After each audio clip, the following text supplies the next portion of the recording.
107.5 CFM, Z-Town's hottest music. Nappy Boy is in the building. We finally got him on the phone. IllumiNappy, T-Pain. What's the deal? What's the deal? What's the deal? Okay, so I'm just going to put it like this. For anybody out there who's on the fence about this show, I just went down to the Casper, Wyoming performance, and believe me, I've been to a lot of shows, a lot of hip-hop performances. You put on an act. I'll do what I can, man. You know, you got to make sure everybody's pleased.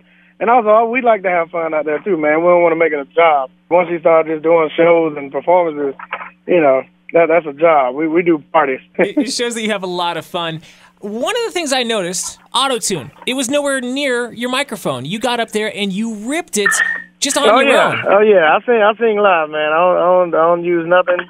I don't do nothing. I don't lip sync. I don't do none of that, man. I'm an artist. Is this something that is kind of new to your performances? Are you No, pushing? this is always Okay. from day one. From day one, I never use any kind of voice enhancement or anything during my shows. But you know, people always try to, you know, they try to find an excuse to hate on you and say that you was lip syncing or something because it was too good or it was too perfect for it to be me or anything. You know, but I don't pay no attention to that, man. We do it live. We have fun. We make sure that we take care of our art.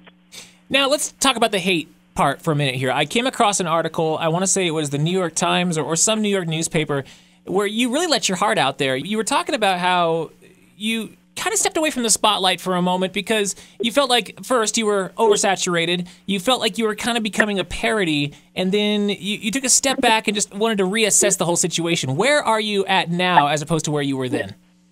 At this point, man, I think I'm proud of myself again and ready to show the world that they need me. You know what I'm saying? I think the game needs me. The game needs, you know, original content. The game needs, you know, just what I brought to it every time, man. I always took everything and flipped it and came out with something original. And I don't think anybody's doing that anymore.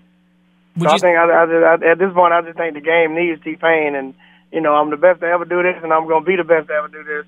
You know, so you know, why not just come on back and give the people what they want? Now, let's just go through your roster of people you've hung with before. Flo Rida, Akon. I mean, I could just go on and on and on, but every artist you've had the opportunity to work with, was there anybody out there that maybe you're hoping to be in the studio with someday?